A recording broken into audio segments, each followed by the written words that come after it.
À tous. Bonjour. J'ai vu qu'avec Alexia, on a vu qu'il y avait déjà pas mal de personnes qui étaient présentes. On va prendre quelques minutes sur des généralités pour essayer d'attendre les premiers qui se connecteront dans les premières minutes du démarrage. Euh, Vous avez tous accès au chat. Voilà, je vois qu'il y en a plein qui mettent un petit bonjour.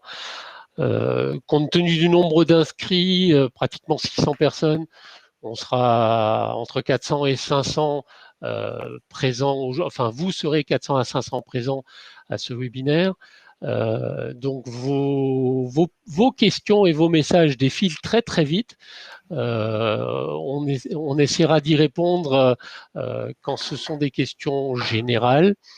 Vous ne voyez pas Alexandra, mais donc elle est présente aussi. Elle sera le modérateur de cette réunion et c'est elle qui essaiera de répondre aux questions puisque nous, on sera plus pris par la présentation. Donc,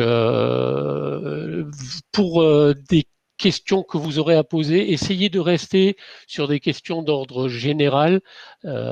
Si vous avez des questions très précises concernant votre projet, on vous invite plutôt à soit venir voir vos agences locales de l'ADI lors des journées portes ouvertes le 3 juin. Moi, je suis basé sur l'agence d'Anglette. Alexia, toi, tu es à Limoges. Sur Limoges. Ouais, Oui, sur Limoges, voilà. oui, 87. Et voilà. Et donc, en dehors de de cette journée porte ouverte qui peut intéresser tout le monde le 3 juin, vos agences locales organisent aussi des demi-journées. Donc, il y a une permanence, par exemple, à Anglette, tous les lundis après-midi, où vous avez un bénévole qui vous accueille et qui peut préparer avec vous et discuter un peu plus précisément de votre projet personnel. Alexia, Oui, très bien. Ben, on peut peut-être se présenter rapidement. Je commence. ouais, vas-y. Donc du coup, moi, je suis Alexia Amaral, donc je suis conseillère ADI, et donc, comme disait Christian, je suis basée sur Limoges, donc dans le 87, et donc j'interviens, enfin, je rencontre les porteurs de projets pour leur demande de financement et pour les orienter dans le cadre de l'accompagnement. Et je serai présente aussi pour les journées portes ouvertes du 3 juin, donc sur l'agence de Limoges. Voilà. Et bienvenue à tout le monde, du coup. Moi, c'est Christian Stanger. Je suis bénévole à l'ADI Anglette, donc à côté de Bayonne, heureux retraité depuis 1 an. Et j'essaye de faire profiter de mes compétences tous les porteurs de projets. J'ai eu une vie longue dans l'industrie en tant que directeur de site et une vie un peu plus courte en tant que repreneur d'une petite entreprise, donc de créateur. Je ne serai pas présent moi aux portes ouvertes, j'ai d'autres contraintes. Ce seront d'autres collègues bénévoles qui seront présents sur l'agence d'Anglette, mais je suis présent une fois par mois sur les permanences du lundi.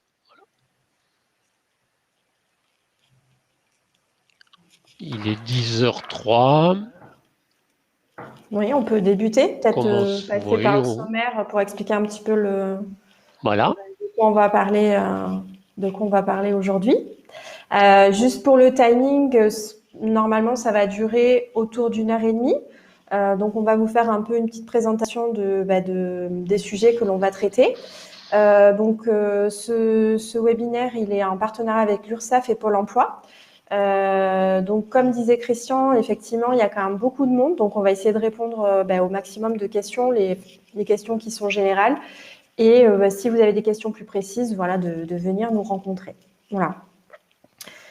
Du coup, pour aujourd'hui, donc le thème de ce webinaire, donc on va vous présenter rapidement l'ADI et ses missions, le dispositif régional de la Nouvelle-Aquitaine, une petite présentation avec des chiffres pour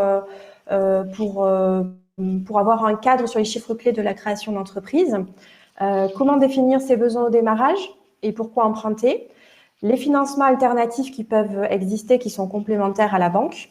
Donc là, je ne vais pas tout détailler, mais on va présenter l'offre de l'ADI et puis les financements complémentaires qui peuvent exister. Les sites utiles d'information complémentaires et puis à la fin, on fera une petite conclusion pour valider en fait la présentation que l'on aura fait aujourd'hui. On va essayer de répondre au fil de l'eau au niveau des questions qui sont dans le chat. Pour le support, effectivement, je vois que j'ai vu passer la question, mais je pense que Alexandra a dû répondre. Mais le support sera transmis par mail une fois que vous serez déconnecté du webinaire. Vous allez recevoir directement un mail avec la présentation et vous aurez aussi accès à la vidéo, avec le support vidéo de la présentation. Voilà. Écoutez, c'est bon. Je pense qu'on peut démarrer. Il y a d'autres personnes nous rejoindront au fil de l'eau, je pense. Donc pour vous présenter l'association, donc effectivement on est Christian est bénévole à l'ADI, moi je suis conseillère à l'ADI et du coup pour vous présenter donc qu'est-ce que l'ADI? Donc l'ADI ça veut dire Association pour le droit à l'initiative économique et c'est une association qui existe depuis une trentaine d'années, qui est reconnue d'utilité publique et qui défend l'idée que chacun peut, même sans diplôme ou capital, devenir entrepreneur s'il a accès à un financement et un accompagnement. Donc, les missions de l'ADI sont assez variées. Il y a la partie financement, donc la possibilité de financer les porteurs de projets qui viennent nous rencontrer, accompagner les entrepreneurs avant, pendant et une fois qu'ils ont créé leur entreprise, et contribuer à l'amélioration de l'environnement institutionnel du microcrédit, c'est-à-dire promouvoir la création d'entreprises au niveau national. Donc, ce qu'il faut savoir, c'est que l'ADI, c'est une association qui est nationale, donc on est présent partout sur le territoire, donc il y a des agences partout, on est autour de 700, je crois, un peu plus de 700 salariés et les bénévoles, je ne sais plus exactement, mais je crois qu'on était à 1500. Voilà. Ouais, 1900. Voilà, tout à fait. Et du coup, on est aussi présent dans les dom-toms. Donc, on propose de l'accompagnement et aussi du financement, donc jusqu'à un maximum de 12 000 euros pour tout type de besoin. Donc, ça peut être soit de l'achat de matériel, du stock, de la trésorerie, un véhicule. Et on permet aussi l'accès à des aides complémentaires, que ce soit des prêts à taux zéro, des primes locales. Voilà. Mais ça dépend aussi de votre territoire de création d'entreprise. Et un accompagnement, du coup, qui est fourni à la fois par les conseillers, mais aussi par les bénévoles de l'ADI sur du coaching, des ateliers et des formations comme des formations qui s'appellent Je deviens entrepreneur, qui est une formation qui est sur 2 semaines et demie et qui vous aide à monter votre projet de A à Z. Voilà. Je ne sais pas s'il y a des questions, je n'ai pas regardé dans le chat. Donc, pour vous présenter ensuite, donc, par rapport à la région Nouvelle-Aquitaine, on est intégré dans un dispositif qui s'appelle la région Entreprendre à vos côtés. Donc, c'est un dispositif qui est existant sur la Nouvelle-Aquitaine et qui regroupe l'ensemble des partenaires de la création d'entreprises. Et ce qui permet d'identifier en fonction de l'avancée du projet, d'identifier quelle est la structure la plus adaptée pour la personne, pour son accompagnement. Et donc, le but étant qu'entre les partenaires de la création, on puisse transmettre le contact pour orienter la personne vers le partenaire qui est le plus adapté à la situation du créateur d'entreprise. Donc, il y a l'accueil, l'information, l'orientation, l'accompagnement du projet sur la phase des recherches de financement, l'élaboration du plan d'affaires et la phase 3 qui va être vraiment le suivi une fois que la création a eu lieu. Voilà. Je vois une question, puisqu'on va parler de banque tout à l'heure, qui parle des prêts.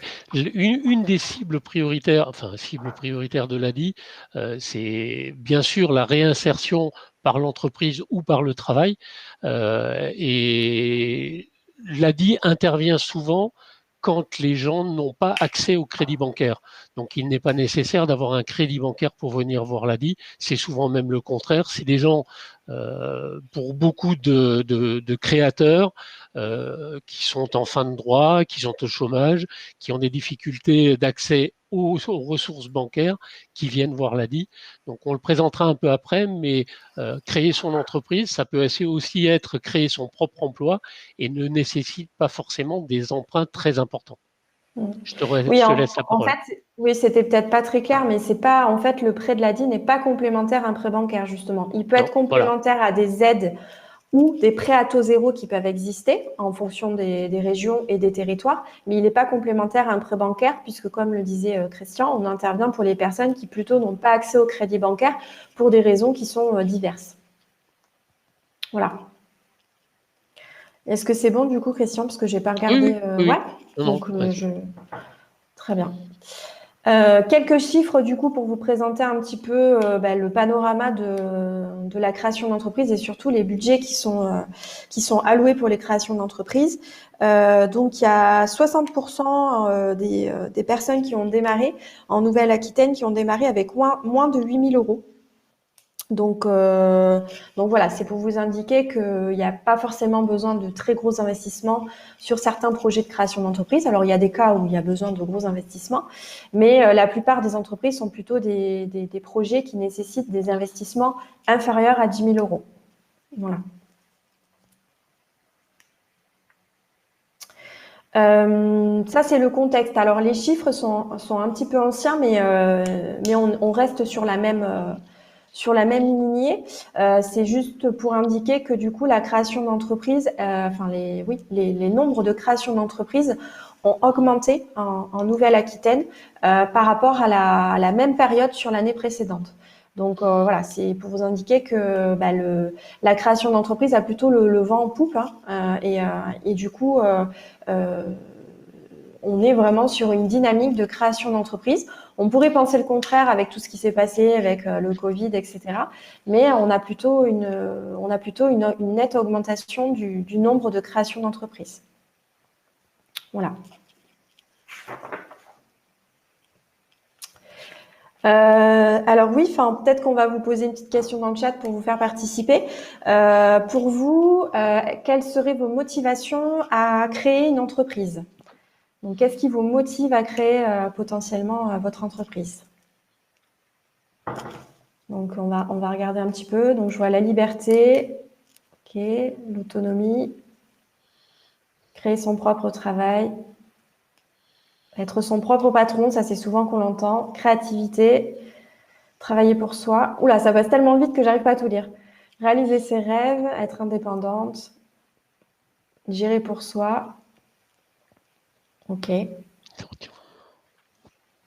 Ouais, souvent c'est ce qui ressort, hein.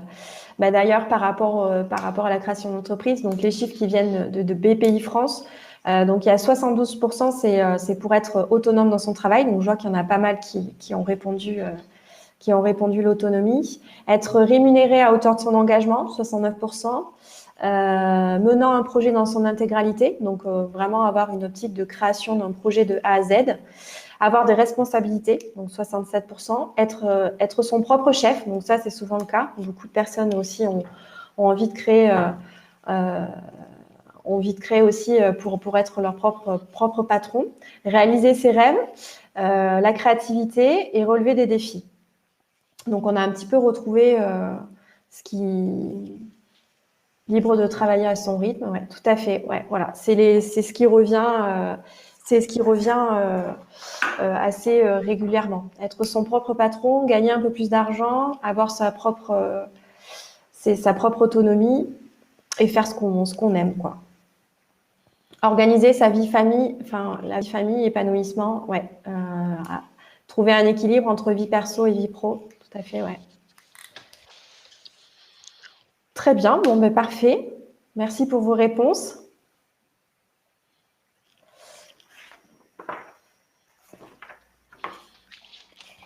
On va continuer donc en parlant un peu de projets et de pourquoi emprunter ou s'assurer. Comment définir ses besoins au démarrage surtout, parce que vous vouliez aller voir un banquier ou obtenir d'autres types de prêts ou d'apports pour votre société, la première des choses, c'est de vraiment bien définir ses besoins. Des besoins de deux types différents quand vous allez vous lancer dans la création. Les besoins initiaux que vous n'aurez à faire qu'une fois. Vous aurez peut-être besoin de matériel, besoin de stock initial, Ça, c'est relativement simple à chiffrer. Vous aurez besoin surtout, et ça c'est souvent oublié, d'une trésorerie de départ. Se lancer dans l'entrepreneuriat, ça ne veut pas dire gagner sa vie dès le premier mois. Par contre, vous aurez vos dépenses récurrentes qui vont tomber tout de suite au départ.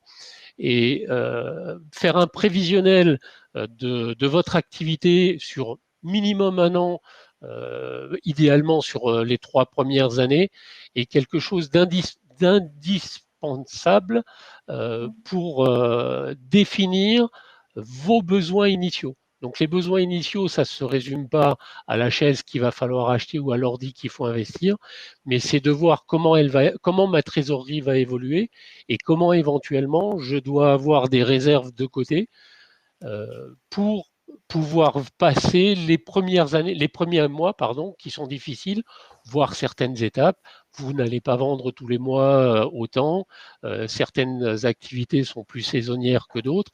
Donc, il est absolument primordial de bien définir tout cela avant d'entreprendre les premières démarches avec votre banquier ou avec l'ADI ou avec qui que ce soit pour aller plus loin. Donc, pourquoi au départ de votre entreprise emprunter? La première des choses, c'est que vous allez essayer de convaincre un partenaire. Votre banquier, avant tout, est un partenaire financier. Vous allez le convaincre de votre réussite. Donc, et il va vous faire confiance et éventuellement, c'est l'objectif, vous accorder un emprunt sur ce que vous lui présentez.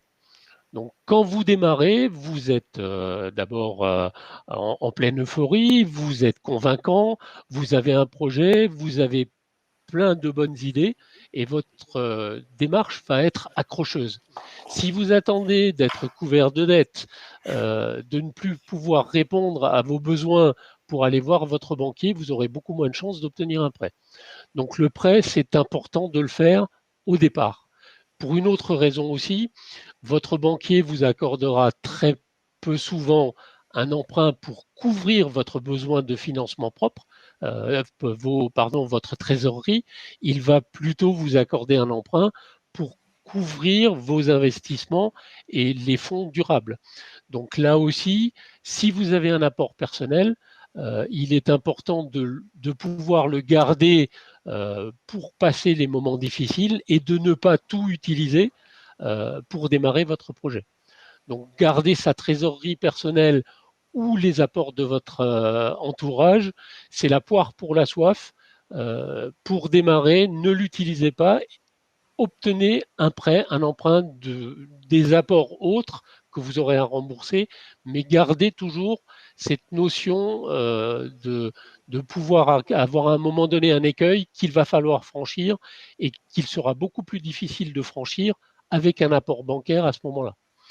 Donc voilà, ce qui marque aussi plus judicieux d'emprunter pour investir, c'est vrai.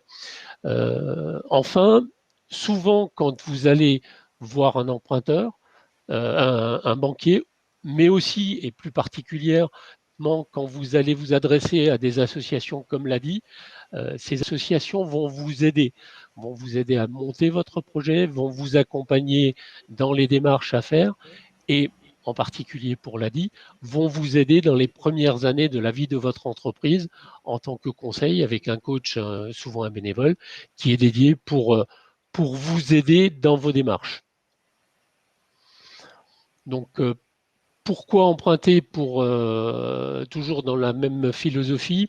Selon BPI, les principales causes de cessation d'activité, bien sûr, c'est le manque de nombre de clients, mais ça, c'est votre business plan, donc vous en êtes principalement responsable. Mais c'est surtout le manque de fonds propres au démarrage, qui ne permettent pas de faire face à l'ensemble des charges. La plupart des entreprises périclitent après la première année. Pourquoi? Parce que la première année, vous allez bénéficier d'aide, d'une diminution si vous bénéficiez de l'ACRE de 50% de vos charges. la première année, vous n'aurez pas d'impôt à payer. La deuxième année, vous allez vous retrouver avec des besoins beaucoup plus importants, souvent mal anticipés. On fait son prévisionnel sur un an, on oublie de regarder sur la deuxième année les impôts qui vont tomber, toutes les charges additionnelles. Et d'où cette notion de prévoir sur le moyen terme. Et le moyen terme, c'est souvent 2 ans. Donc, mal anticiper, mal préparer son projet est une source importante d'échecs dans la création de votre entreprise.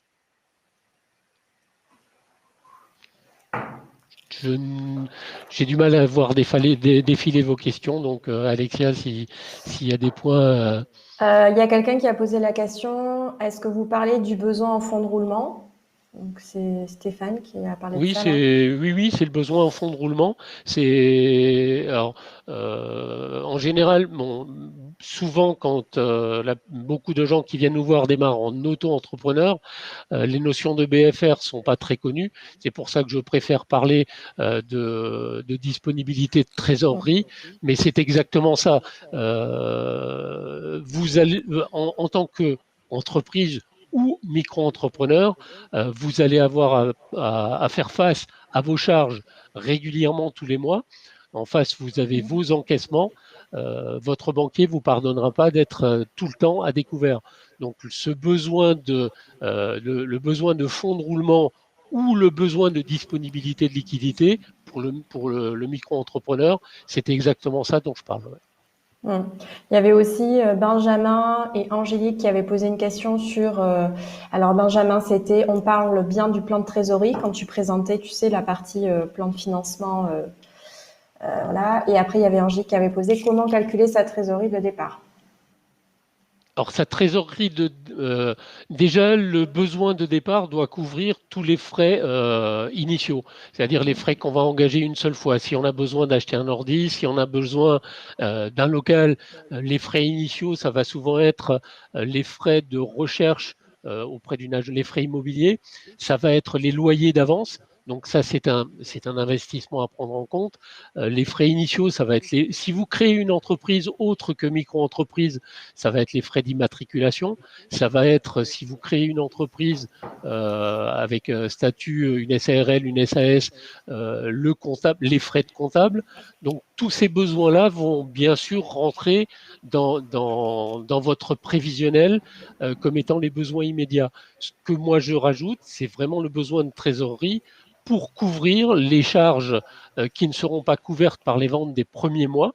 Donc les premiers mois, votre entreprise va être déficitaire.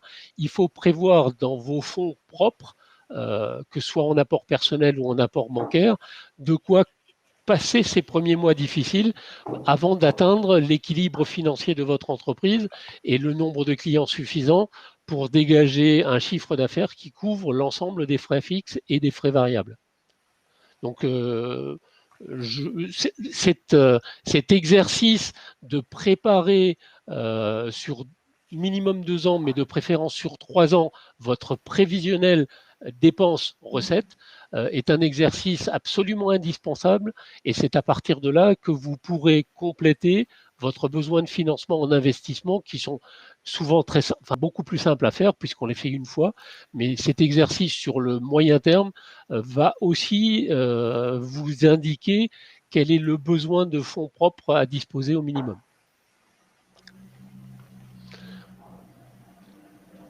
Donc, je pense qu'on a répondu aux questions sur le plan de financement. Là, du coup, il y a des questions qui commencent sur l'assurance, mais c'est qu'on n'a pas encore... on n'a pas encore parlé du CERI.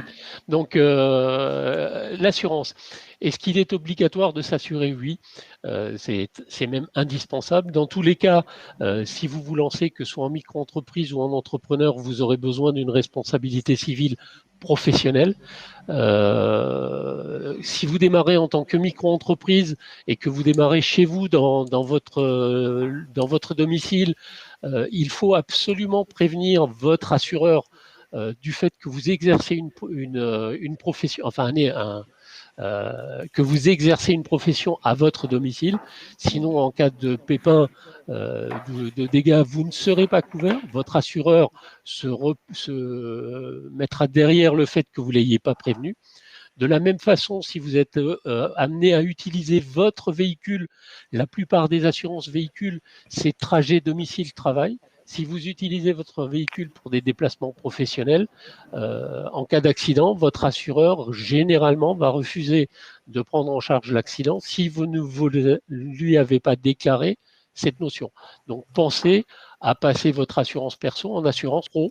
C'est pas souvent beaucoup plus cher, mais si vous ne le faites pas, vous ne serez pas couvert. Et suivant les types de métiers, par exemple dans le bâtiment, vous aurez besoin d'une assurance décennale. Donc, c'est des assurances complémentaires. La plupart de ces assurances peuvent vous être proposées par l'ADI si vous avez un emprunt auprès de l'ADI. Sinon, vous pouvez aussi demander quels sont les tarifs de l'ADI. Ça vous donnera une idée de si vous souhaitez vous assurer ailleurs. Nous avons, vous le verrez plus loin dans les bons plans, des relations avec certains assureurs particuliers. Des points importants quand vous allez vous lancer dans l'entreprise, vous allez quitter le régime général de salarié ou si vous êtes aujourd'hui même au chômage, vous êtes couvert par la CPAM, par la Caisse primaire d'assurance maladie du régime des travailleurs, vous allez passer au régime des indépendants. Donc à un moment donné, ça s'appelait le RSI. Aujourd'hui, ça a été regroupé sous une autre étiquette. Ça dépend de la Caisse primaire d'assurance maladie, mais vous ne serez pas couvert de la même façon. En particulier, si vous êtes auto-entrepreneur, la première année, vous ne serez pas couvert en cas d'arrêt de maladie.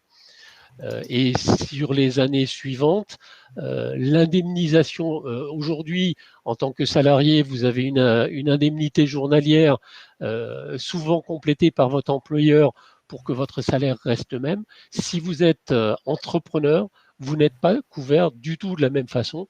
C'est un pourcentage du chiffre d'affaires, c'est 0 la première année, et c'est un pourcentage du chiffre d'affaires limité à 52 euros et quelques, c'est en ordre de grandeur, par jour. Donc c'est très peu pour couvrir vos charges.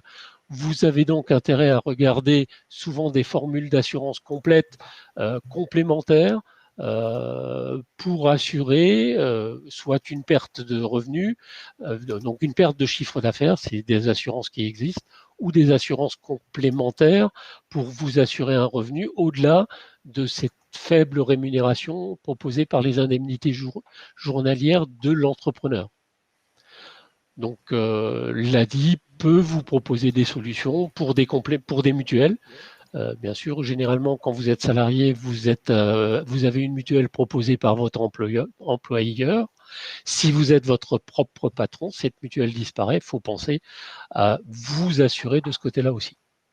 Donc oui, les assurances, c'est obligatoire pour la RC Pro, pour le véhicule, pour l'utilisation du domicile, et c'est fortement conseillé pour toutes les autres assurances dont je vous ai parlé.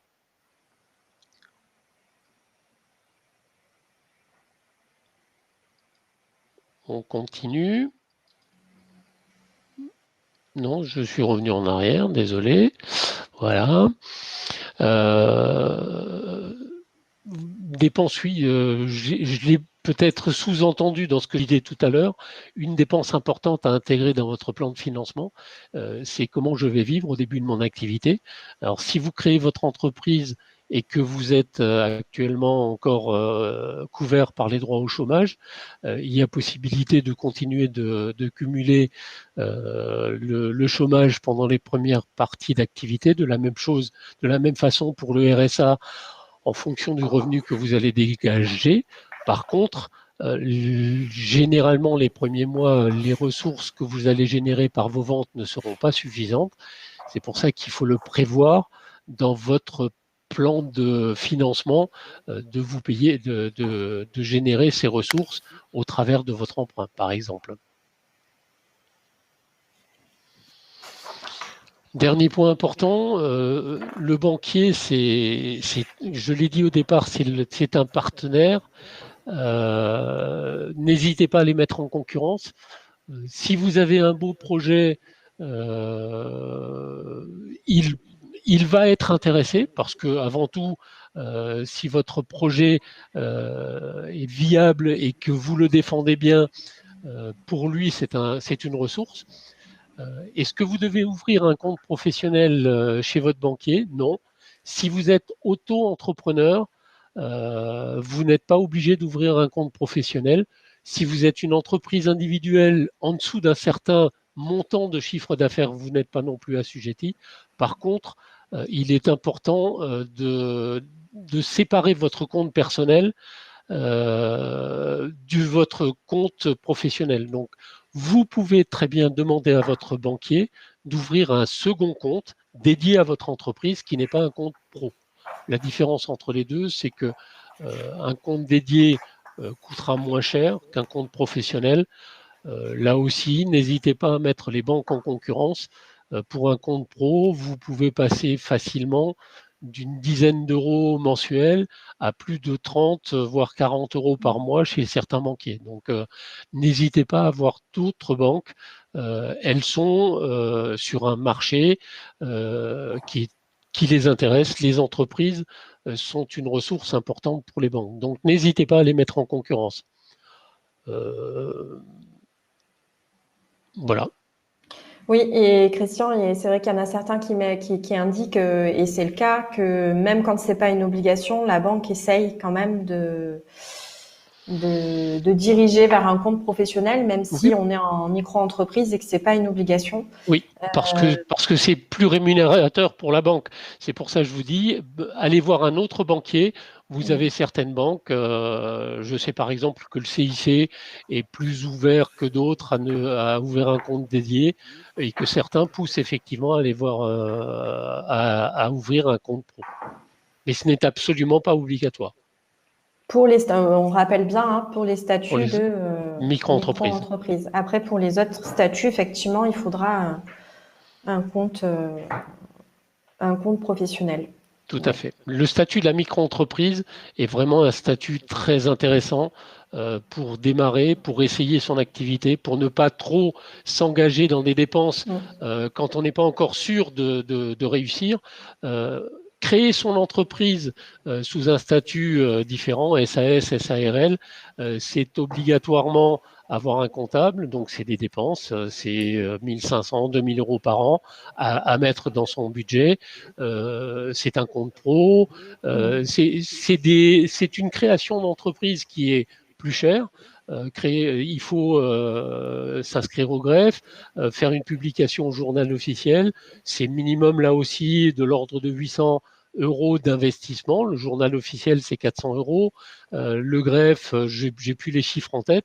Créer une micro-entreprise, vous vous inscrivez sur le site de l'URSSAF, vous créez votre entreprise et c'est gratuit. Si vous êtes sur un site qui vous demande de payer, c'est que vous n'êtes pas sur le site de l'URSSAF. Donc la micro-entreprise est vraiment un coup de pouce pour démarrer, pour s'essayer. Et ensuite, c'est très facile, si on se rend compte que l'entreprise progresse énormément, de changer de statut. Oui, tout à fait. Alors, il y a pas mal de personnes qui disaient que effectivement, en France, on était taxé, etc. Après, l'avantage de la micro-entreprise, c'est que justement, vous êtes taxé sur le chiffre d'affaires que vous déclarez. Donc, forcément, enfin, c'est proportionnel par rapport à votre chiffre d'affaires. Mais ce qu'il faut savoir, c'est que le statut de micro-entreprise, il n'est pas forcément adapté pour tout type d'activité et tout secteur. Donc, c'est là où il est important aussi de se faire accompagner pour le choix du statut, aussi en fonction et de votre situation personnelle aussi, si vous avez des biens, etc. Enfin, ça peut avoir une importance sur la création d'entreprise et par rapport au secteur d'activité dans lequel vous vous installez. Voilà. Mais oui, cette histoire de compte, et puis même pour vous d'avoir un compte séparé, c'est dans la gestion de votre entreprise, c'est beaucoup plus fluide. Vous n'avez pas le mélange entre vos revenus perso, vos charges perso et la partie de votre entreprise. Voilà. Bon. J'ai pas vu s'il y avait d'autres questions. J'ai pas vu passer trop non plus. Donc pour terminer sur la partie, je crois qu'on arrive à la fin de la partie bancaire. Pourquoi est-ce que le banquier m'accorderait un crédit? Le banquier ne vous accordera un crédit que si votre prévisionnel l'a intéressé. C'est-à-dire que si dans votre prévisionnel, vous allez dégager du résultat, parce que c'est son chiffre d'affaires à lui, le résultat que vous générez, s'il voit que votre compte sera créditeur parce que lui, il est intéressé par faire rentrer des finances dans sa banque. Donc, le prévisionnel est indispensable pour le convaincre. Et il ne vous accordera un crédit que s'il est convaincu. Donc, c'est pour ça que c'est absolument indispensable.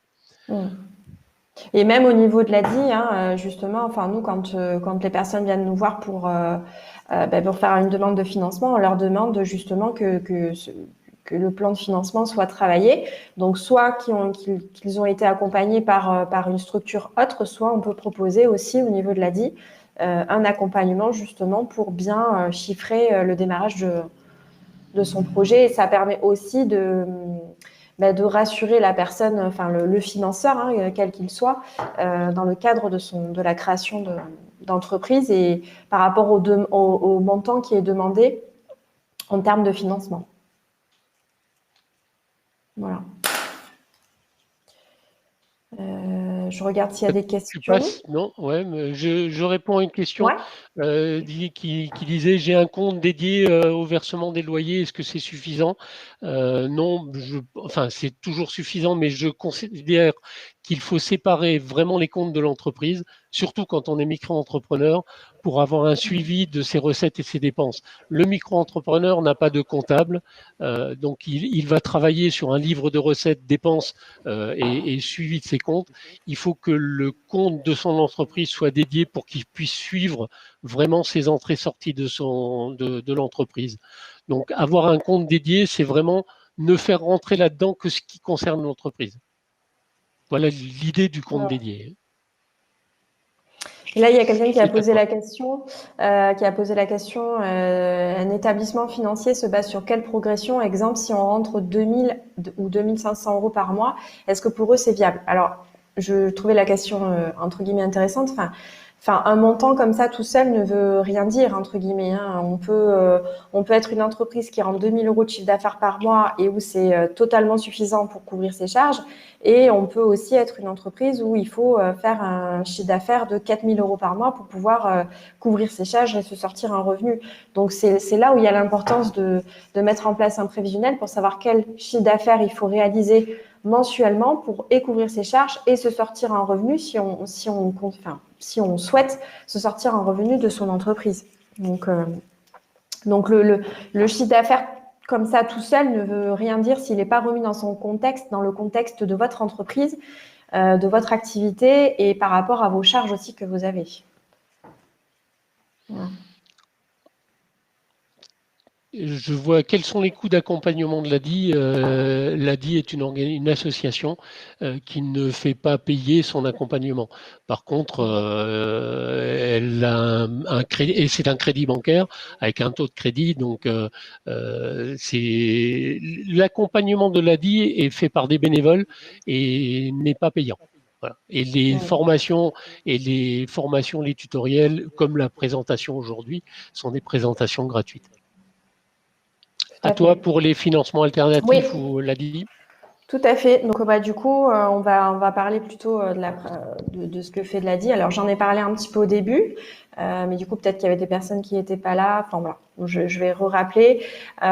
Donc, l'ADI propose des microcrédits pour financer tout type de besoins jusqu'à maximum 12 000 euros. Donc, on est plutôt sur entre guillemets, des entreprises de petite taille, hein, qui sont plutôt sur des statuts de micro-entreprise, même si on n'est pas limité. Il y a quelqu'un qui avait posé la question pour un statut société.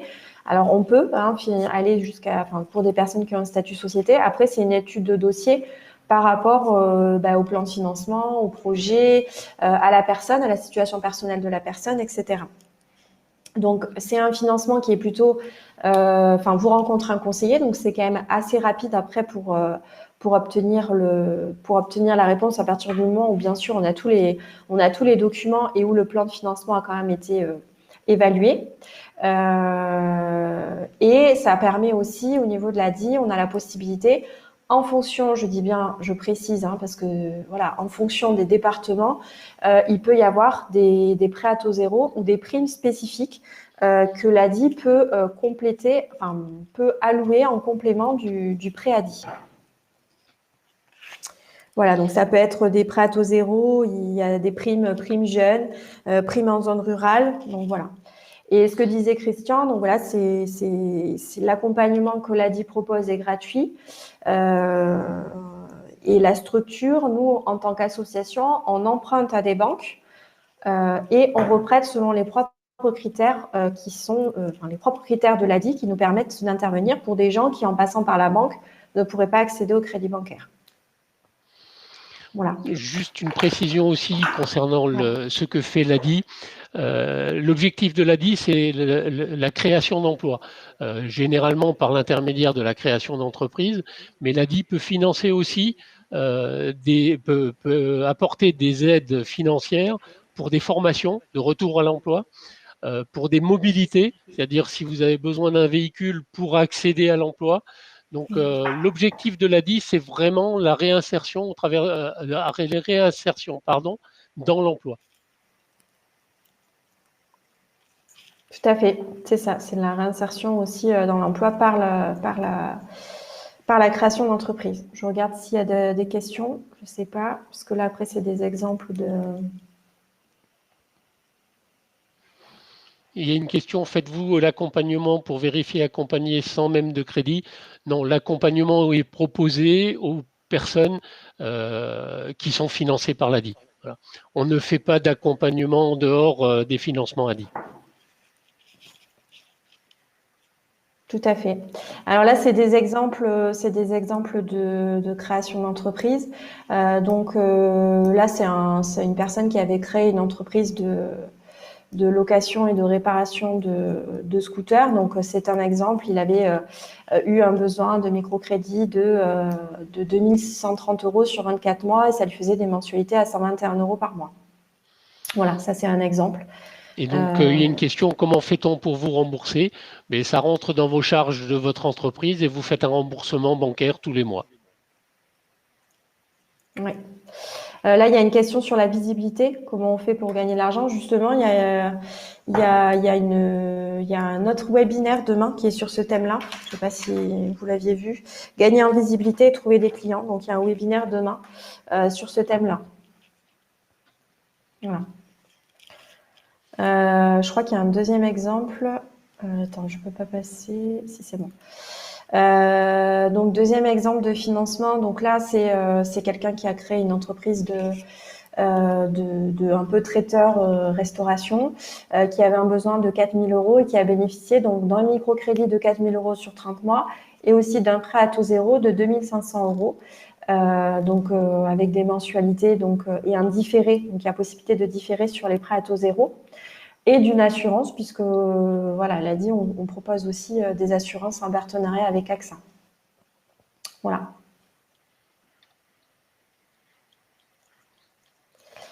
Je ne sais pas s'il y a d'autres questions.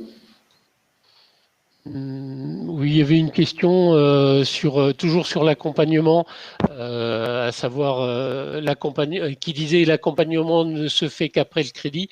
Non, forcément, quand il y a des créateurs qui viennent voir l'ADI pour préparer leur dossier, pour préparer un dossier de crédit, on va les aider à préparer leur plan de financement, par exemple, à démarrer leur démarche, puisque toute personne qui vient nous voir, généralement, vient nous voir aussi dans l'idée d'obtenir un crédit derrière. Donc, on a forcément un accompagnement en amont du projet, mais l'accompagnement longitudinal après le projet se fait sur la durée du crédit, effectivement, après. Voilà. Il y a quelqu'un qui pose la question, qu'est-ce que le prêt à taux zéro? Donc en fait, le PH, oui, c'est qui avait écrit PH, c'est des prêts d'honneur. En fait, c'est des enveloppes qui sont mises à disposition par des partenaires financeurs et qui peuvent compléter le plan de financement du prêt ADI. Voilà, ce qui permet aussi de réduire le coût du crédit, puisqu'il y avait des personnes qui parlaient du coût du crédit et du taux. Donc ça permet aussi de réduire qui permet de réduire le coût du crédit si on couple le prêt ADI avec un prêt à taux zéro. Et oui, il y a possibilité aussi de rembourser plus rapidement si vous souhaitez, sans frais, sans pénalité. Donc, on peut rembourser par anticipation le prêt de l'ADI.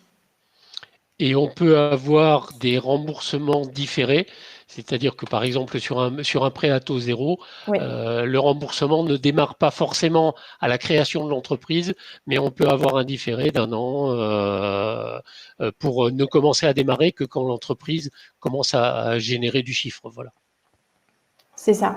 Du coup, ça nous permet de mettre des différés. Il y a possibilité aussi de mettre des différés sur le prêt principal de l'ADI, mais qui est plus limité. Mais effectivement, sur le prêt à taux zéro, il y a possibilité de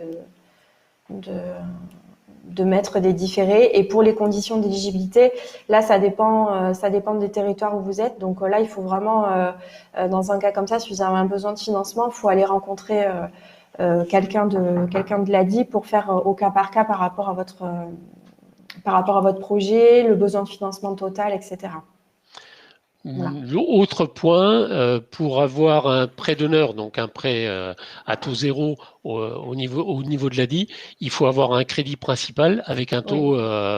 Vous ne pouvez pas avoir le taux zéro si vous n'avez pas un autre crédit. Voilà, ça vient en complément d'un crédit. Pour ce qui est de l'ADI. On verra tout à l'heure, il y a d'autres organismes qui peuvent faire des prêts d'honneur, mais avec d'autres conditions d'entrée. Alors, je vois qu'il y a des questions sur le taux. Donc, effectivement, donc le taux de l'ADI est bien à 7,45%. Donc, ce qui peut paraître élevé en fonction de ce que vous pouvez obtenir, par exemple, auprès d'une banque. Après, ce qu'il faut savoir, c'est que l'ADI emprunte à des banques et reprête. Donc, forcément, nous, l'emprunt que l'on fait, on n'emprunte pas gratuitement aux banques. Donc, forcément, on peut pas prêter non plus gratuitement. Voilà. Après, effectivement, l'accompagnement est gratuit. Vous avez accès aussi à des bons plans, à de l'accompagnement avec des bénévoles. Vous avez accès au site de l'ADI. Enfin, je ne sais pas s'il y en a certains qui sont allés, qui ont fait un tour sur le site de l'ADI. Vous avez pas mal de fiches aussi explicatives sur plein de thèmes particuliers sur la création d'entreprise ou sur des sur les statuts, sur certains secteurs d'activité. Donc voilà. Ouais, je sais pas si. Et donc là, pour l'accompagnement, alors attends, je remets en arrière. Voilà. Pour l'accompagnement de l'ADI, donc dans le cadre de l'accompagnement de l'ADI, vous avez la possibilité d'avoir un suivi individualisé qui est alloué souvent par les bénévoles. Et il y a aussi des ateliers qui sont à disposition, donc sur le commercial, le financier, l'administratif ou le juridique. Donc voilà, c'est assez individualisé aussi par rapport après à l'accompagnement et en fonction du besoin, puisqu'en général un bénévole suit la personne qui crée l'entreprise et peut déceler en fait des besoins particuliers et soit avoir un accompagnement individuel, soit orienté vers des ateliers sur une thématique particulière. Voilà. On avance. Ouais. Alors ensuite, donc vous avez la possibilité aussi, et ça vous pouvez dès maintenant y aller si vous souhaitez. Vous avez un outil qui s'appelle Je construis mon projet sur le site de l'ADI.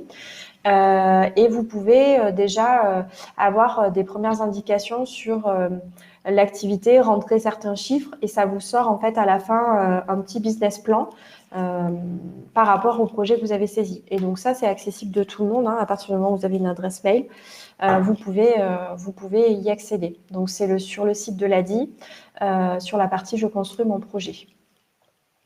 Je ne sais pas si toi, Christian, tu l'as déjà... Si, mais ouais. Ça vous donne une idée voilà. de ce qu'il faudra mettre. Ce n'est pas du tout un prévisionnel et ne comptez pas sur cet outil pour pouvoir présenter ces chiffres-là à votre banquier. Ça le fera rire. C'est pas suffisamment fouillé, c'est simplement une première impression. Ensuite, à partir de là, il faudra soit rencontrer un expert comptable, soit venir à l'ADI, soit à d'autres organisations, à la CCI, pour vraiment préparer votre vrai prévisionnel. Oui, tout à fait. Mais ça donne déjà une première... Ça donne une première idée, c'est tout. Une première idée. Donc, si vous pouvez... Enfin, voilà, c'est tout à fait accessible. J'ai vu des questions par rapport au garant, je crois. Enfin, il y a plusieurs personnes, je crois, qui ont posé des questions par rapport au garant. Donc, au niveau de l'ADI, effectivement, on demande quelqu'un qui se porte garant. C'est préférable. Après, il y a possibilité, il y a des solutions alternatives au garant. Mais c'est sûr que c'est préférable d'avoir un garant. Mais après, en fonction des dossiers, c'est pour ça qu'il faut rencontrer après un conseiller ADI, mais on a des solutions alternatives à ça. Voilà, pour répondre à la question. Pour les bons plans, alors au niveau de l'ADI, donc on négocie au niveau national des bons plans avec des partenaires qui sont liés à un besoin, enfin que les entrepreneurs peuvent avoir besoin. Donc il y a des tarifs préférentiels. Donc là, c'est des exemples. Hein, je ne vais pas rentrer dans le détail de tous, mais on a par exemple des partenariats pour des terminaux de paiement par carte bleue, pour des comptes pro en ligne, pour du flocage de véhicules, pour de la création de sites internet. Voilà, donc ça, c'est des partenariats qui sont négociés au niveau national, au niveau de l'ADI, et qui sont accessibles à toutes les personnes qui ont contracté un microcrédit au niveau de l'ADI. Il y avait quelqu'un au tout début qui avait posé la question sur la décennale. Donc, on a un partenaire, par exemple, Entrepreneurs de la Cité, où on oriente pour proposer de la décennale, parce que nous-mêmes, on ne fait pas de décennale, mais on a un partenaire vers qui on oriente pour les personnes qui auraient un besoin par rapport à la décennale. Voilà, donc ça, c'est un peu le panel de tout ce qui existe. Alors, ils sont amenés à évoluer, hein, parce que ces bons plans peuvent évoluer. Il peut y en avoir des nouveaux ou certains qui sont supprimés, mais de façon globale, il y a quand même une offre de bons plans pour certains besoins de l'entrepreneur. Alors ça, c'est pour vous indiquer un petit peu le parcours au niveau de l'ADI quand vous faites une demande de financement. Donc, vous avez une prise de rendez-vous, donc vous rencontrez un conseiller. Donc, on vous demande certains documents administratifs. L'instruction, donc si le projet, enfin si c'est bien éligible à l'ADI, etc., on présente le dossier à un comité qui du coup après décide ou non de l'octroi du microcrédit. Et ensuite, il y a la partie donc des signatures des éléments contractuels, donc contrat, enfin tous les documents contractuels liés au microcrédit. Et ensuite, le déblocage des fonds, donc une fois que les contrats sont signés. Donc, c'est assez rapide. À partir du moment où on a tous les documents, ça peut être très rapide. Il n'y a que par rapport aux primes et aux prêts à taux zéro où là, il faut être immatriculé pour qu'on puisse décaisser les fonds. Donc là, absolument, il nous faut le numéro d'entreprise pour qu'on puisse verser les fonds. Mais sinon, voilà, pour le parcours, à partir du moment où vous avez vraiment tous les documents et que vous avez rencontré le conseiller, c'est assez rapide pour obtenir une réponse. Voilà. Est-ce que, Christian, il y a des... Parce que alors, j'ai pas du tout regardé le chat là pour le coup. On peut donc cumuler plusieurs prêts d'honneur avec point d'interrogation, oui, mais pas plusieurs prêts d'honneur dans le même organisme déjà. Et ensuite, c'est pas si simple que ça d'obtenir des prêts d'honneur, on va en parler. Les prêts d'honneur, on l'a dit, l'ADI peut en faire en complément d'un microcrédit et au maximum égal au montant du microcrédit. Donc, si vous avez un microcrédit de 1 000 euros, vous ne pourrez avoir un prêt d'honneur que de 1 000 euros. D'autres organismes comme BPI font des compléments d'un microcrédit ou d'un prêt bancaire avec un maximum de 8 000 euros. Là aussi, il est obligatoire d'avoir un premier crédit obtenu dans le cadre de l'entreprise pour pouvoir accéder au prêt d'honneur de BPI. Par contre, existent principalement deux autres réseaux. Le réseau France Initiative, c'est un réseau national rattaché généralement aux chambres consulaires à la CCI. En général, les réseaux France Initiative ont un nom local. Je connaissais très bien le réseau Charente Initiative. Vous en trouvez un dans tous les départements, parfois deux dans certains départements. Vous n'avez pas, pour accéder au prêt France Initiative, besoin d'avoir un premier prêt bancaire. C'est plutôt l'inverse. Donc France Initiative regarde de façon très précise votre prévisionnel. Il y a un tri assez sévère sur les prêts qui sont accordés. Par contre, ils peuvent aller jusqu'à, selon les régions ou selon les départements, 25 000 euros. Le prêt moyen est plutôt de 8 000 euros. Donc, c'est des prêts qui sont relativement importants et qui permettent d'accéder au prêt bancaire. En général, le prêt d'honneur accordé par France Initiative est considéré comme les banques comme étant un apport personnel. Donc ça rassure les banques. Et deuxièmement, le réseau France Initiative est bien connu des banquiers. Et en général, comme le tri des dossiers est très sévère, les banques accordent facilement jusqu'à 5 fois le montant du prêt d'honneur. Donc c'est une ressource à ne pas négliger, sachant qu'il y a beaucoup de candidats et peu d'élus. Le deuxième réseau, donc ça concerne les entreprises, pas les micro-entrepreneurs, c'est le réseau Entreprendre. Il est présent aussi sur le territoire national. Ce sont des entrepreneurs, donc installés, qui sont passés par ce réseau et qui coachent directement les créateurs d'entreprises. Pour accéder au prêt d'honneur du réseau Entreprendre, il faut dans votre projet qu'il y ait une création d'emplois dans les 3 à 5 premières années de l'entreprise. Donc, si vous ne créez pas un minimum de 5 emplois dans les 3 premières années de l'entreprise, vous ne pourrez pas accéder au réseau Entreprendre. Et le prêt d'honneur du réseau Entreprendre va vous faire un prêt d'honneur au maximum du montant de votre apport personnel. Si votre apport personnel est nul, vous n'aurez pas de prêt d'honneur du réseau Entreprendre. Donc, ces deux réseaux sont des réseaux qui permettent des prêts d'honneur importants, puisque c'est à taux zéro, mais qui ont des conditions d'accès relativement quand même sélectives. Il faut des projets bien montés, très attirants pour les convaincre. Et donc, souvent, il faut se faire aider pour monter le projet. Voilà pour les prêts d'honneur.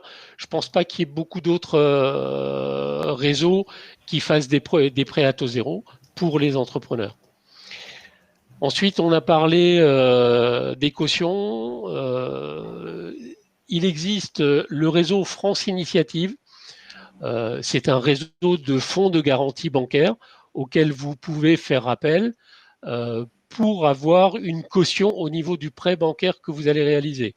Ce sont des garanties bancaires payantes, c'est-à-dire que le réseau France Initiative se rémunère sur le taux qu'il applique pour garantir votre emprunt. Vous avez ensuite localement des réseaux de banques qui peuvent aussi faire des fonds de garantie pour les créations reprises d'entreprises. Généralement, pour toutes ces garanties, c'est un pourcentage du crédit qui est demandé par le fonds de garantie. Donc, c'est pas gratuit. Enfin, toujours pour compléter vos ressources, vous avez des financeurs qui vous proposent de faire des apports en capital. Donc là, par exemple, sur le Pays Basque, implanté à Bayonne, vous avez Ericoa. Ce sont des gens qui vont apporter du capital à votre société. Donc ce n'est pas accessible aux micro-entreprises. Il faut que votre société soit une société en capital, donc à minimum une SA ou une SARL, pas une SAS, puisqu'il faut un deuxième actionnaire. La SAS, c'est une société par action simplifiée, la SASU à actionnaire unique. Donc, il faut faire rentrer dans votre société un fonds d'investissement On appelle ça souvent aussi des business angels. Là aussi, ils vont financer, apporter du capital en fonction du retour sur investissement. Si votre entreprise présente un très beau dossier avec un objectif sur résultat important, vous pourrez avoir accès à ces gens-là. Le deuxième point, ils ne demandent pas il n'y a pas de taux d'intérêt, mais ils se rémunèrent sur les résultats de la société puisqu'ils sont actionnaires. Et au bout d'un certain nombre d'années, certains peuvent demander à ce que vous leur rachetiez les parts qu'ils ont faites pour récupérer leur capital. Donc, pour moi, il faut bien verrouiller la notion d'introduction d'un partenaire associé en capital dans votre entreprise et de bien vérifier quelles sont les conditions qu'il y met. Vous avez aussi des coopératives régionales. C'est plutôt accessible pour des entreprises qui ont une dimension solidaire ou écologique. Ce sont des coopératives qui vont vous apporter des fonds et participer en capital. Et enfin, des clubs locaux, je connais moins bien. Ce sont des groupes d'investisseurs qui investissent souvent dans l'épargne solidaire. Donc là aussi, ce sont des gens qui vont investir sur des projets qui ont un rendement avec un objectif de résultat. Ce sont pas, c'est pas des œuvres charitables, c'est des gens qui veulent faire fructifier leur capital. Soyons logiques. Des autres organismes, sur le 24, le 33 et le 43, vous avez les CDSL, c'est les caisses sociales de développement local. Elles n'interviennent qu'en complément d'un crédit bancaire. Donc, elles n'existent, à ma connaissance, elles n'existent que sur l'Aquitaine, sur ces 3 départements. Je ne connais pas très bien ce réseau. Renseignez-vous plus avant si vous avez déjà un crédit bancaire, si vous voulez accéder à ce complément de ressources. Je n'ai pas vu passer les questions. Alexia, est-ce qu'il y en a eu? Là, je veux juste répondre à la question parce que du coup, il y a un mélange entre le prêt d'honneur ADI et les prêts d'honneur qui peuvent être alloués en complément de prêt bancaire dont tu as parlé, parce que les gens ils confondent. Donc effectivement, l'ADI a une ressource de prêt à taux zéro qui est allouée en complément d'un prêt ADI, mais vous avez aussi des organismes, c'est ce que disait Christian, qui proposent des prêts à taux zéro en complément d'un prêt bancaire, mais qui du coup n'est pas le même, c'est pas la même enveloppe, c'est pas la même enveloppe de prêt à taux zéro en fait. Voilà. En particulier, c'est la BPI qui fait des prêts d'honneur en complément d'un microcrédit ou d'un crédit bancaire. France Initiative, c'est un réseau national qui est accessible généralement au travers des CCI. Donc, adressez-vous à la CCI. Et France Initiative fait des prêts d'honneur sans avoir besoin d'avoir auparavant un crédit bancaire. Mais la sélection est faite par France Initiative sur présentation d'un très sérieux prévisionnel, d'un business plan. Donc, il faut vraiment que votre projet soit totalement finalisé pour que vous puissiez accéder au crédit, au taux zéro de France Initiative, qui lui, après, sert de tremplin pour accéder à un crédit bancaire. Là, c'est l'inverse, France Initiative. Et enfin, le réseau Entreprendre ne fait des prêts d'honneur qu'aux entreprises qui vont créer des emplois, un minimum de 3 emplois au bout de 3 ans. Donc, si vous ne créez pas d'emplois, vous ne pourrez pas accéder aux prêts d'honneur de réseau Entreprendre. Et vous n'avez pas besoin d'un crédit bancaire pour le réseau Entreprendre, mais vous avez besoin d'un apport personnel. Le réseau Entreprendre ne finance le taux zéro qu'à hauteur de l'apport personnel. Si vous apportez 10 000 euros personnels, ils compléteront par un prêt d'honneur de 10 000 euros si votre projet est rentable et si votre projet crée des emplois. Donc voilà, c'est les différences. Le prêt d'honneur de l'ADI est spécifique à l'ADI. Les autres n'ont rien à voir avec l'ADI. C'est ça. Et du coup, pour répondre à la question, effectivement, des prêts à taux zéro quels qu'ils soient, ils seront jamais alloués tout seuls sans complément de prêt. Voilà. Effectivement. Ouais. Je te laisse prendre la main sur le. On devait arriver à ça, oui, au crowdfunding. Oui. Donc ça, c'est une alternative au financement. Donc ce qu'on appelle le financement participatif. Donc le financement participatif, c'est un financement qui est fait par plusieurs personnes qui cotisent en fait pour pouvoir aider un entrepreneur dans le cadre de l'ouverture de son activité. Donc les formes de ces formes-là, donc ça peut être donc certaines personnes vont cotiser, donc vont me dire ben voilà, moi je participe à tant de pourcent, à tant de montant pour la création d'entreprise de telle personne. Et du coup, en fait, c'est des dons, mais ça peut être des dons soit sans contrepartie, soit avec une contrepartie symbolique. La contrepartie symbolique, ça peut être des stylos, des goodies, voilà. Ou alors, ça peut être aussi des préventes. Donc, par exemple, une esthéticienne qui se mettrait sur une plateforme de financement participatif, les personnes qui participeraient, qui donneraient des fonds à ce moment-là, ça serait une prévente, donc ça serait pour une prestation, déjà avancée, une prestation. Voilà. Et donc, en général, ce sont des financements que l'on sollicite plutôt une fois que l'entreprise est déjà créée, puisque comme c'est une collecte qui est faite par un site dédié, on ne peut pas être sûr de la réussite de la collecte. Et donc, c'est pas des fonds qui sont entre guillemets stables et qui sont sûrs pour pouvoir démarrer une entreprise. Mais ça peut être un complément, par exemple, pour un développement, pour un projet particulier. Voilà. Et là, du coup, nous, on a un partenariat avec j'adopteunprojet.com.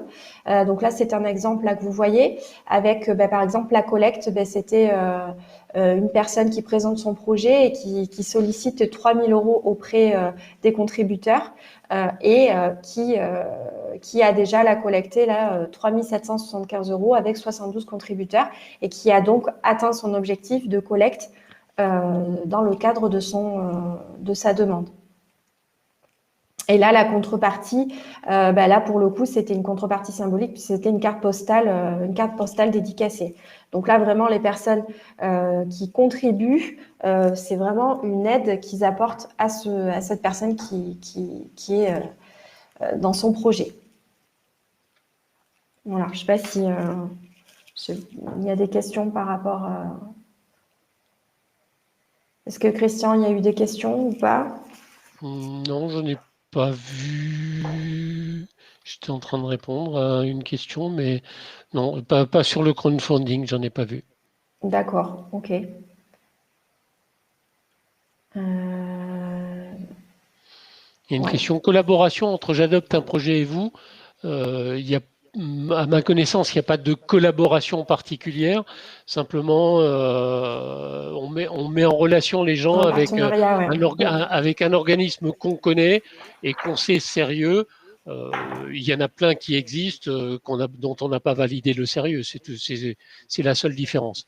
On est partenaire avec eux dans ce cadre-là. Est-ce compliqué comme procédure?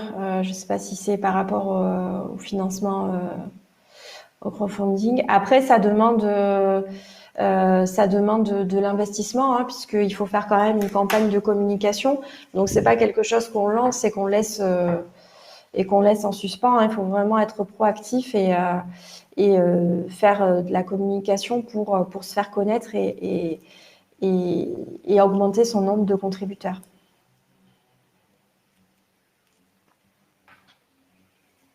Voilà.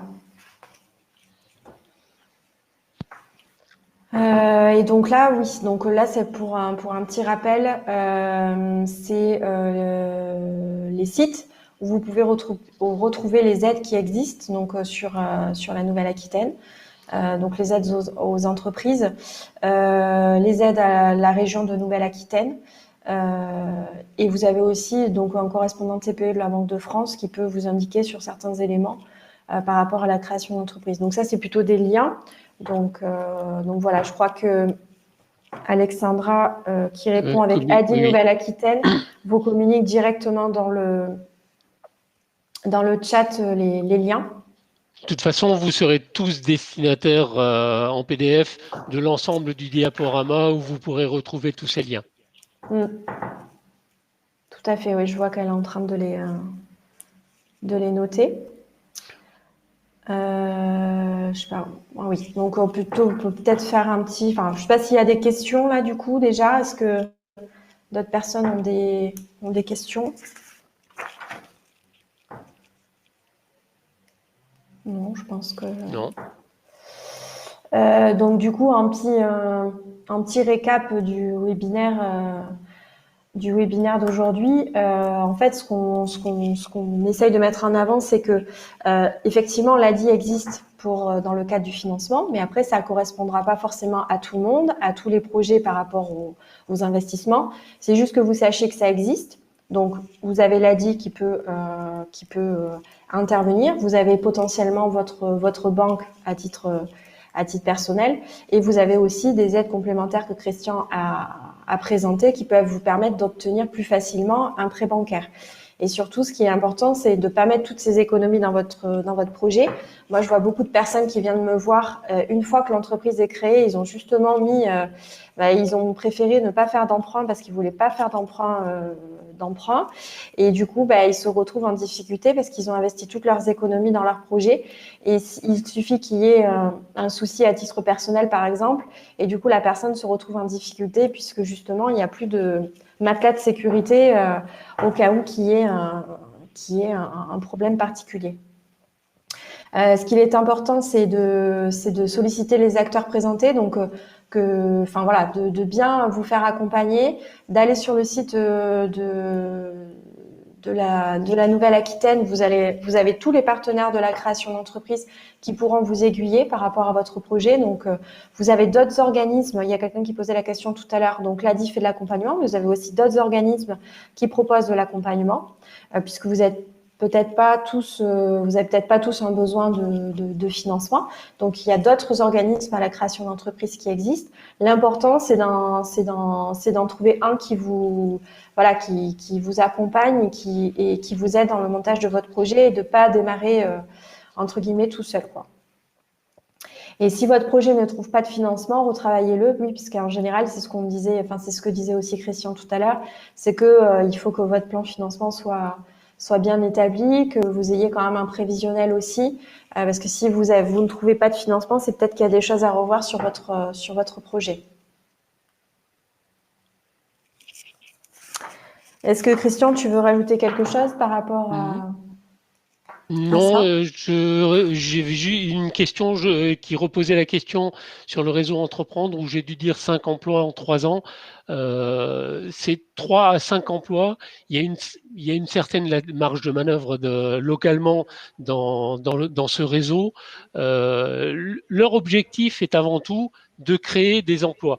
Donc, ils vont pas être bloqués sur le fait que ce soit 3, 4 ou 5, ils cherchent à financer des entreprises qui ont un essor, parfois même dans certains cas, ils vont jusqu'à financer des entreprises qui sauvent des emplois. C'est-à-dire que si on démontre que l'entreprise elle était en faillite et que les emplois allaient être supprimés, ils peuvent accorder un prêt d'honneur, sur le fait que les 3, 4 ou 5 emplois sont sauvés et considérés comme des créations. Donc c'est vraiment, il faut prendre contact avec eux. Si vous n'avez pas d'emploi à la clé, vous n'aurez rien. Mais après, c'est vous qui allez défendre votre dossier.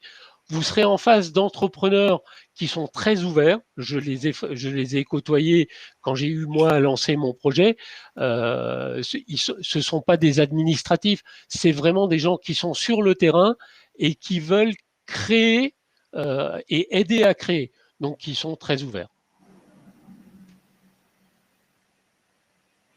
Et Voilà. du coup, bah là, donc, pour aller plus loin, donc on l'a répété déjà plusieurs fois, mais on le redit, vous avez des journées portes ouvertes donc le 3 juin, donc entre 10h et 17h dans toutes les agences ADI de Nouvelle-Aquitaine. Donc vous pouvez retrouver en fait sur le site bah, les sites en fait qui sont disponibles et où vous pouvez aller rencontrer soit un bénévole, soit un conseiller de l'ADI sur place pour poser potentiellement vos questions un peu plus précises auxquelles on n'aurait pas pu répondre aujourd'hui. Et vous avez aussi donc bah, le Facebook aussi ADI Nouvelle-Aquitaine si vous souhaitez aussi avoir des informations régulières sur l'ADI et les coordonnées de l'URSSAF et de Pôle emploi puisque le webinaire aujourd'hui est en partenariat avec l'URSSAF et Pôle emploi. Donc vous avez aussi leurs coordonnées. Voilà.